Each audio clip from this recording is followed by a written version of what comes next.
ওই ফোন দিয়েছি স্যার, বেসরকারি শিক্ষকরা দ্বিতীয় ধাপে এখনো বেতন পায়নি। বেতন প্রক্রিয়া কোন পর্যায়ে আপনাদের? অনেক শিক্ষক জানতে এটা জিও হয়েছে 23 তারিখে মন্ত্রণালয় থেকে। এখন মনে হয় ওই যে এজিতে কাজ চলতেছে, এজি এবং ওই যে আইবাসে দ্বিতীয় ধাপেরটা। দ্বিতীয় ধাপেরটা 23 তারিখে স্যার হয়েছে। 23 তারিখে মন্ত্রণালয় থেকে জিও করছে, ও মানে ইএফটি ইএমএস সেল থেকে ছেড়ে দিতে আরো আগে। ও, রোববার, সম্ভবত রোববারে না, এর আগে বৃহস্পতির জন্য ছাড়ছে। আর 23 তারিখে আবার মন্ত্রণালয় থেকে জিও করছে। এখন এটা কাজ হচ্ছে আইবাস এবং এজি অফিস, তারাও মনে হয় করে ফেলবে দু একদিনের মধ্যে। আর আচ্ছা আচ্ছা। তৃতীয় যেটা আছে, তৃতীয়টা কালকে চলে যাবে। তৃতীয় ধাপের কি ওই আপনার নোটিশ করবেন যে তৃতীয় ধাপে যারা আছে আগামীকালকে তৃতীয় ধাপের বেতন ছাড় করা হবে?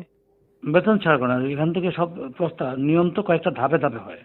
জি জি। মন্ত্রণালয়ে যায়, তারপর জিও হলে এটা আবার অ্যাডমিন শাখায় আসে, সেখান থেকে আবার সামারি আকারে চলে যায় আইবাস প্লাস প্লাসে, সেখান থেকে যায় এজিতে, তারপর হয় বেতন ভাতা মেসেজ পায়। তো সেই জন্য কালকে যাবে মন্ত্রণালয় আবার। তৃতীয় ধাপে কতজন করবেন? এখনো কনফার্ম না, লাখের কাছাকাছি বা লাখের কম বেশি, তৃতীয় ধাপে লাখের কাছাকাছি। বা কম বেশি এটা এখন দেখা ঠিক হবে না, কালকের পর কথা বললে ভালো হবে। আচ্ছা আচ্ছা, ঠিক আছে, থ্যাংক ইউ স্যার।